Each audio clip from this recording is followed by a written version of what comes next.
चलिए स्टार्ट करते हैं। क्वार्टरली एग्जाम के ड्यूएज डायरेक्टेड जो भी प्रश्न बैंक में दिए गए हैं उनको सॉल्व करते हैं वन बाय वन। देखना पहला सेंटेंस है she hide my pen. She hide my pen, क्या करना है? चेंज इनटू नेगेटिव, नेगेटिव में चेंज करना है। किसका है? पास्ट सिंपल का है। कैसे करेंगे? तो पास्ट सिंपल को नेगेटिव बनाना है तो हेल्पिंग वर्ब क्या होती है? Did not. तो कैसे बना देंगे? She did not hide my pen.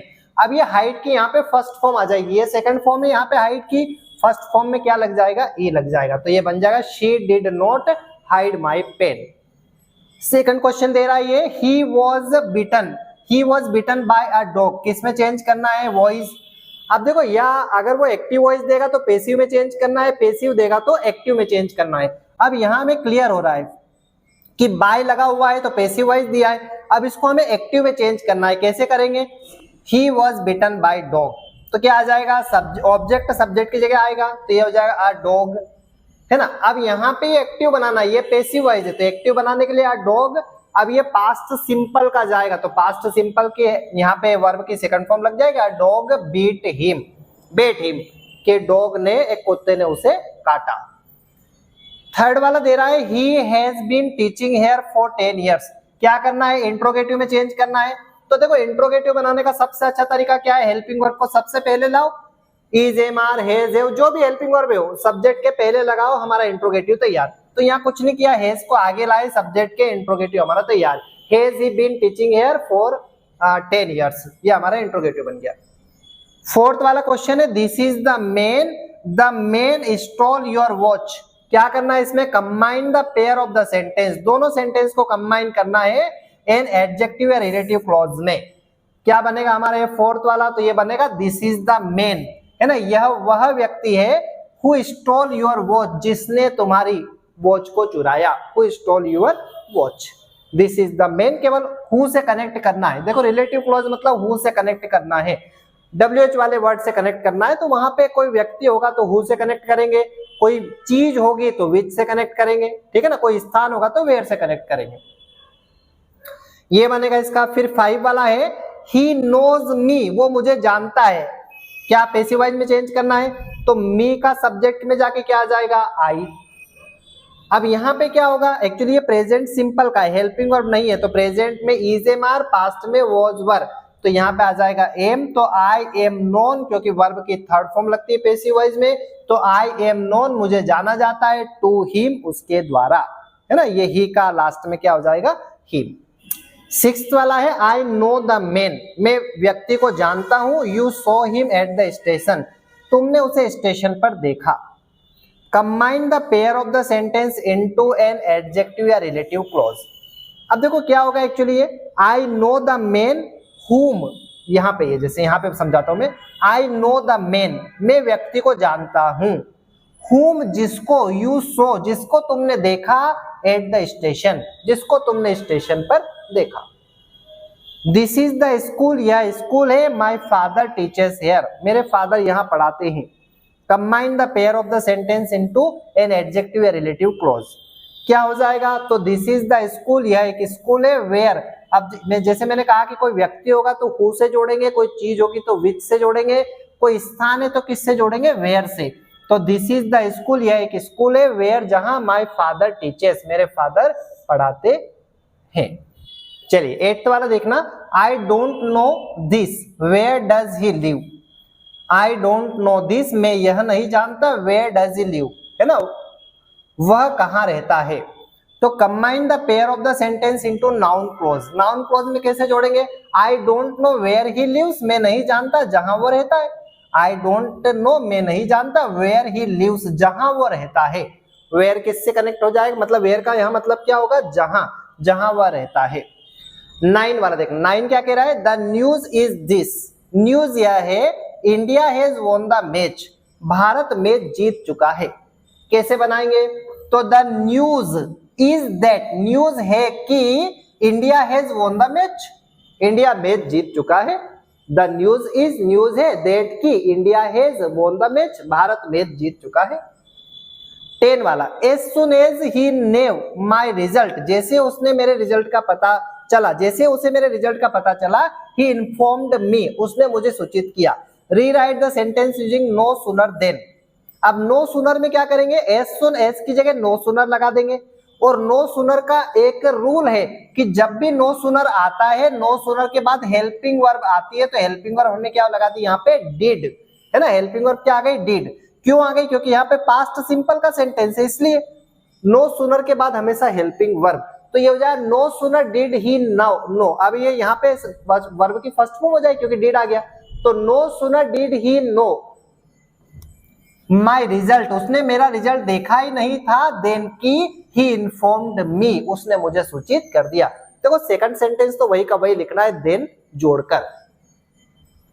11 वाला, no sooner does the peon ring the bell, no sooner does the peon ring the bell, peon ने जो रिंग है वो बजाई नहीं थी कि students go to their classes, कि स्टूडेंट उनकी क्लास में चले गए। Read out the sentence as soon as. अब यहाँ पे नो सूनर की जगह क्या कर देंगे, एज सुन एज, तो यहाँ पे डज हट जाएगा क्योंकि नो सूनर के साथ ही हेल्पिंग वर्ब लगती है, इसलिए ऐसा हो जाएगा as soon as the peon rings the bell, है ना। वो डज हटा तो यहाँ पे प्रेजेंट सिंपल का हो गया, तो एस लग गया। तो ये हो जाएगा नो एज सुन एज, जैसे ही प्यून ने बेल बजाई, द स्टूडेंट्स गो, स्टूडेंट गए, टू देयर क्लासेस, उनकी क्लास में। फिर 12 वाला है हमारा, as soon as the guard wave the green flag, जैसे ही गार्ड ने हरी झंडी दिखाई, the train started moving off, तो ट्रेन ने स्टार्ट कर दिया चलना। देखो इसमें एक्चुअली हार्डली है, तो इसमें हार्डली का ये रूल है कि हार्डली के साथ पास्ट परफेक्ट की हेल्पिंग वर्ब आती है, तो ये ऐसे बनेगा, hardly had the guard waived the green flag, कि जैसे ही गार्ड ने ग्रीन फ्लैग हरा झंडी दिखाई, when the train started moving of, जब जो है वो ट्रेन स्टार्ट हो गई, मूविंग मतलब चलना स्टार्ट कर दिया। 13 वाले में, I had to take a taxi so that I might reach there in time. I had to take, मुझे लेना पड़ेगी टैक्सी, ताकि आई माइट रीच, ताकि मैं पहुंच सकूं, in time. Rewrite sentence using to, किसका यूज करना है, टू का। तो देखो टू का यूज कैसे करेंगे, I had to take a taxi, मुझे टैक्सी लेना है, to reach there in time, वहां टाइम पर पहुंचने के लिए। I had to take a taxi to reach there, वहां पहुंचने के लिए। डायरेक्ट टू से वर्ब को जोड़ देना है टैक्सी के बाद, तो टू रीच देयर, वहां पहुंचने के लिए, इन टाइम, टाइम के भीतर। 14 वाला क्या है, we eat so that we may live, हम खाते हैं ताकि हम जी सके, इसमें भी टू का यूज करना है, तो क्या आ जाएगा, वी ईट, हम खाते हैं, क्यों खाते हैं, टू लिव, है ना, रहने के लिए, तो ये आ जाएगा वी ईट, हम खाते हैं, टू लिव, रहने के लिए। If he does not have time, यदि उसके पास समय नहीं है, he will not help you, तो वो तुम्हारी मदद नहीं करेगा। या रीराइट यूजिंग, यहाँ पे अनलेस है एक्चुअली, अनलेस का यूज करना है इसमें। तो अनलेस जब इफ की जगह लगाएंगे ना, तो जब भी अनलेस आता है तो अंदर का जो डू नॉट डज नॉट वो हट जाता है, तो इसमें केवल कितना करना है फिर हमें, 15 वाला सेंटेंस है ना, अनलेस ही हैज टाइम, यदि उसके पास टाइम होगा, ठीक है ना। अब हैव का क्या हो गया वहां पे, हैज, क्योंकि ही के साथ लग रहा है ना, तो ही के साथ हैज आता है, तो ये हो जाएगा अनलेस ही हैज टाइम, यदि उसके पास समय नहीं होगा, he will not help you, तो वो तुम्हारी मदद नहीं करेगा। सेकंड सेंटेंस वही का वही रहेगा, बस केवल किया हमने कि यहाँ पे इफ की जगह अनलेस लगाया, तो अंदर का डू नॉट या डज नॉट हट जाता है। क्यों, क्योंकि इफ भाई डू नॉट डज नॉट का काम ही नहीं, क्योंकि अनलेस का मतलब ही यदि नहीं होता है, ठीक है। चलिए 16 वाला क्या कह रहा है, इफ इट रेन्स, यदि बारिश होती है, वी विल नॉट प्ले, तो हम नहीं खेलेंगे। क्या करना है, अनलेस लगाना है, कहां पर, इफ की जगह पर। अब यहां देखो, यहां डज नॉट डू नॉट नहीं है, तो अब ये यहाँ पे अनलेस लगा के इसको नेगेटिव बना रहे हैं पहले सेंटेंस को, तो जब पहले सेंटेंस को नेगेटिव बनाएंगे तो दूसरा भी नेगेटिव होगा, तो क्या हो जाएगा, अनलेस इट रेन्स। इसका मतलब क्या हुआ, यदि बारिश होती है, वी विल नॉट प्ले, तो हम नहीं खेलेंगे। और अनलेस का मतलब क्या हो गया, यदि बारिश नहीं होती है तो हम खेलेंगे, तो वी विल प्ले। तो अनलेस इट रेन्स, यदि बारिश नहीं होती है, वी विल प्ले, तो हम खेलेंगे। और अभी इसके पहले क्या था कि यदि होती है तो नहीं खेलेंगे, और नहीं होती है तो खेलेंगे। 17 वाला सेंटेंस है हमारा, if you hire a taxi, यदि तुम टैक्सी किराए से लेते हो, you can catch the train, तो तुम ट्रेन पकड़ सकते हो। अनलेस का यूज करना है, तो इफ की जगह अनलेस करना है। अब देखो ये सेंटेंस नेगेटिव हो रहा, कैसे? Unless you hire a taxi, यदि तुम टैक्सी नहीं लेते हो तो you can not catch the train. Unless you hire a taxi, यदि तुम टैक्सी नहीं लेते हो तो you can not catch the train, तो तुम ट्रेन को नहीं पकड़ सकते। 18 वाला, unless you speak the truth, यदि तुम सच नहीं बोलते हो, यू विल बी पार्डन्ड, तुम्हें माफ नहीं किया जाएगा। और यहां पर अब अनलेस के लिए क्या करना है? इफ का यूज करना है। तो यदि तुम सच बोलते हो तो तुम्हें माफ किया जाएगा। If you speak the truth, यदि तुम सच बोलते हो तो यू विल बी पार्डन्ड, तुम्हें माफ कर दिया जाएगा। और अभी अनलेस में क्या था कि नहीं बोलते हो तो माफ नहीं किया जाएगा, बोलते हो तो किया जाएगा। ठीक है। 19 वाला, अनलेस आई हैव मनी, यदि मेरे पास पैसे नहीं है, I can not buy this car, तो मैं ये कार नहीं खरीद सकता। और इफ का यूज करूंगा यहां पे, तो यदि मेरे पास पैसे है तो मैं खरीद सकता हूं, तो फिर ये क्या हो जाएगा? इफ आई हैव मनी, यदि मेरे पास पैसे हैं, I can buy this car, तो मैं ये कार खरीद सकता हूं। 20 में क्या हो जाएगा? ही वॉज सो ड्रंक, वो बहुत ही पिया हुआ था, दैट की he could not drive home, वो घर के लिए ड्राइव नहीं कर सकता था। रीराइट टू और टू का यूज करना है, तो ये क्या हो जाएगा? सो की जगह टू लगा देंगे, तो ये जो he was too drunk to drive home, he was so drunk, too drunk, वो बहुत ही ड्रंक था, किसके लिए? अब यहाँ पे एक्चुअली ना ये जो रहता है टुकड़ा हमारा, देट और कैन नोट तक वाला टुकड़ा पूरा गायब होके टू से डायरेक्ट वर्ब जुड़ जाएगी हमारी, तो ये जाएगा ही वॉज टू ड्रंक, वो बहुत ड्रंक था, किसके लिए? टू ड्राइव होम, मतलब घर तक गाड़ी चलाने के लिए।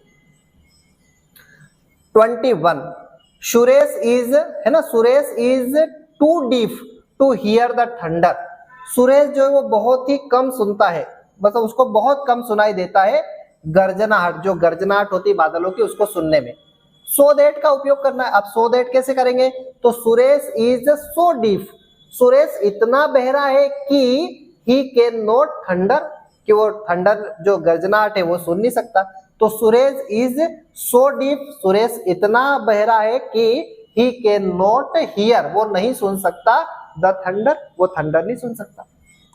देखो 22 क्या कह रहा है? The tea is too hot, चाय बहुत ही गर्म है, फॉर हिम, उसके लिए, टू ड्रिंक, पीने के लिए, तो क्या हो जाएगा?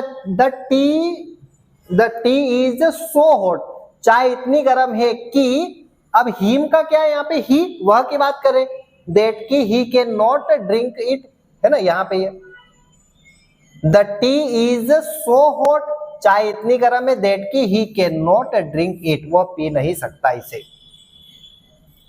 23, the light was so dim, light इतनी डिम है, दैट की we could not read by it, हम इसके द्वारा पढ़ नहीं सकते। अब यहाँ पे टू और टू का उपयोग करना है, तो टू कहाँ लगा देंगे? सो की जगह टू लगा दो, तो क्या हो जाएगा? The light was too dim, light बहुत डिम थी। अब किसमें, किसके लिए डिम थी? तो यह डायरेक्ट टू के बाद वर्ब जोड़ देना है, तो वर्ब कहाँ है? रीड, पढ़ना, तो ये हो जाएगा the light was too dim, light इतनी डिम थी, दैट किसमें? टू रीड बाय इट, इसमें पढ़ने, इसके द्वारा पढ़ने में। तो मतलब कहने का है कि ये जो टू आता है ना, इसके बाद डायरेक्ट वर्ब जोड़ दो, जो भी वर्ब आती है उसमें आगे। The tree was too high to climb up, जो पेड़ है ना वो बहुत ही ऊंचा है चढ़ने में, तो इसका मतलब क्या हुआ? सो दैट में कैसे बनाएंगे कि पेड़ इतना ऊंचा है कि कोई चढ़ नहीं सकता उसके ऊपर, तो the tree was so high that no one can climb up, पेड़ इतना ऊंचा है कि कोई भी उसके ऊपर चढ़ नहीं सकता। No other boy is as intelligent as Mohan in this school, कोई दूसरा लड़का इतना इंटेलिजेंट नहीं है जितना कि मोहन है। क्या करना है? Rewrite the sentence comparative degree, देखो कंपेयर करना है। अब कंपेयर में क्या हो जाएगा कि मोहन इज मोर इंटेलिजेंट, भाई मोहन ज्यादा इंटेलिजेंट है किससे? Than any other boy in the school, दूसरे बच्चों से स्कूल में, तो देन से हमने क्या कर लिया? यहाँ पे कंपेयर कर लिया, तो ये कंपेरेटिव डिग्री है। 26, rose is more beautiful than any other flower in this garden, rose is more beautiful, जो गुलाब है वो ज्यादा सुंदर है, देन एनी अदर फ्लावर, दूसरे फ्लावर की तुलना में इस गार्डन में। Rewrite the sentence using positive degree, अब पॉजिटिव डिग्री में इसको क्या बनाएंगे कि no other flower in this garden is beautiful, कोई दूसरा फ्लावर इस गार्डन में इतना ब्यूटीफुल नहीं है एज द रोज, जितना कि गुलाब है। और लास्ट है ना इसका डू एज डायरेक्टेड का, few men are as great as M K Gandhi in India, है ना, फ्यू मेन, कुछ ही लोग इतने महान है जितने कि मोहनदास करमचंद गांधी भारत में थे। Rewrite the sentence using superlative degree. अब सुपरलेटिव डिग्री में क्या हो जाएगा कि M K Gandhi is one of the greatest main, कि जो एम के गांधी थे, मोहनदास करमचंद गांधी थे, वो एक थे सबसे महान व्यक्ति थे, वो एक है ना मेन व्यक्तियों में इन इंडिया, भारत में। नेक्स्ट है combine the following pair of sentence to make compound sentence using conjunction given in the bracket, है ना। लेट मी कम इन, लेट मी कम इन, मुझे अंदर आने दो। I will break down the door, मैं डोर को तोड़ दूंगा। क्या करना है इसमें, कंबाइन किससे करना है, इल्स से। अब इसमें केवल इल्स को दोनों के बीच में लगाना है तो दोनों कंबाइन हो जाएंगे सेंटेंस हमारे। तो क्या हो जाएगा, लेट मी कम इन, मुझे अंदर आने दो, else I will break down the door, है ना, मैं डोर को तोड़ दूंगा। सेकंड कह रहा है she may call a physician, शायद वो फिजिशियन को बुलाएगी। शी में कंसल्ट अ वैद्य, या है ना शायद वो वैद्य से कंसल्ट करेगी। तो अलग अलग सेंटेंस है, इधर और से कंबाइन करना है। इधर और से कंबाइन कैसे करेंगे, तो ये हो जाएगा शी में इधर कॉल अ फिजिशियन, कि या तो, क्योंकि इधर का मतलब क्या होता है या तो वो फिजिशियन को बुलाएगी या फिर कंसल्ट करेगी वैद्य से, और कंसल्ट अ वैद्य, या फिर वो कंसल्ट करेगी वैद्य से। इधर और, इधर मतलब या तो। थर्ड वाला यू कांट गेट स्टाम्प, है ना, स्टाम्प टुडे, तुम स्टाम्प प्राप्त नहीं कर सकते आज। The post office is closed, post office जो है वो क्लोज है। अब इसको सो से कंबाइन करना है। सो से कैसे कंबाइन करेंगे, the post office is closed, जो पोस्ट ऑफिस है वो बंद है, सो इसलिए you can't get stamp today, इसलिए तुम स्टाम्प प्राप्त नहीं कर सकते। The post office is closed, भाई पोस्ट ऑफिस बंद है इसलिए, सो का मतलब यहाँ पे क्या हो जाएगा, इसलिए you can't get stamp today, इसलिए तुम स्टाम्प प्राप्त आज नहीं कर सकते। फोर्थ वाला ही रेन फास्ट, वो तेज दौड़ा। He could not catch the ball, वो बॉल को कैच नहीं कर सका, बट से, तो ये क्या हो जाएगा, केवल बट इन दोनों के बीच में जुड़ जाएगा। तो ही रेन फास्ट, वो तेज दौड़ा लेकिन बॉल को नहीं पकड़ सका। ही रेन फास्ट, वो तेज दौड़ा, बट लेकिन he could not catch the ball, वो बॉल को कैच नहीं कर सका। फिफ्थ वाला है शी वर्कड प्रिटी हार्ड, उसने बहुत ही मेहनत करी। She failed in the examination, वो एग्जामिनेशन में फेल हो गई। येट भी जब भी लगता है ना, तो येट दोनों के बीच में लगा दो, दो सेंटेंस जब भी आए दोनों के बीच में लगा दो, तो ये हो जाएगा शी वर्कड प्रिटी हार्ड, उसने बहुत मेहनत करी। येट फिर भी, क्योंकि येट का हिंदी मतलब होता है फिर भी she failed in the examination, फिर भी वो एग्जाम में फेल हो गई। सिक्स्थ वाला है they did not look at him, उन्होंने उसे नहीं देखा। They did not talk to him, उन्होंने उससे बात नहीं की। अब इसमें नीदर नोर का उपयोग करना है, नीदर, तो नीदर का मतलब होता है नहीं तो, है ना, नीदर मतलब नहीं तो ये इसका हो जाएगा दे नीदर लुक्ड एट हिम, ना तो उनने उसको देखा, ना तो उन्होंने उसको देखा। नो टॉक्ड टू हिम, ना ही उससे बात की, है ना, ना तो ना ही, तो ये जा दे नीदर लुक्ड एट हिम, ना तो उन्होंने उसको देखा, नोर टू टॉक्ड हिम, ना ही उससे बात की। सेवंथ वाला हो जाएगा you can take a pen, तुम एक पेन ले सकते हो। You can take a book, तुम एक बुक ले सकते हो। अब इधर और, तो या तो, है ना, you can either take a pen और अ बुक, या तो तुम एक पेन या किताब ले सकते हो। तो ये क्या हो जाएगा, you can either take a pen, तुम एक या तो एक पेन ले सकते हो, और या फिर अ बुक, या फिर एक किताब ले सकते हो, है ना, दोनों में से कोई एक। हायर अ टैक्सी, एक टैक्सी किराए से लो, है ना, हायर अ टैक्सी, एक टैक्सी किराए से लो। You can't catch the train, तुम ट्रेन को नहीं पकड़ सकते। अदरवाइज का मतलब होता है नहीं तो ये क्या हो जाएगा, हायर अ टैक्सी, एक टैक्सी किराए से लो, नहीं तो तुम ट्रेन को नहीं पकड़ पाओगे। हायर अ टैक्सी, अदरवाइज नहीं तो you can't catch the train, तुम ट्रेन को नहीं पकड़ पाओगे। देखो 9 वाला क्या है, ही केम लेट, वह लेट आया। He was not allowed to enter in the hall, वो अलाउड नहीं है, उसको परमिशन नहीं है हॉल में जाने की, क्योंकि लेट है वो। अब यहाँ पे देयरफॉर का मतलब होता है इसलिए, तो क्या हो जाएगा, सिंपल सा दोनों को कंबाइन कर देंगे इसको कि ही केम लेट, वो लेट आया इसलिए, he was not allowed to enter the hall, he came late, वो लेट आया, देयरफॉर इसलिए, ही वॉज नॉट अलाउड, इसलिए वो अलाउड नहीं है to enter the hall, hall के अंदर एंटर होने में। ठीक है ना, तो इस प्रकार से इसको बनाएंगे। ये आप एक्चुअली आपकी स्क्रीन पे जो दिख रहे हैं एडवर्ब क्लॉज, नाउन क्लॉज और एडजेक्टिव क्लॉज, इनको अभी थोड़ा सा याद रखें, फिर डिटेल में जब इनके टॉपिक होंगे तो इसको क्लियर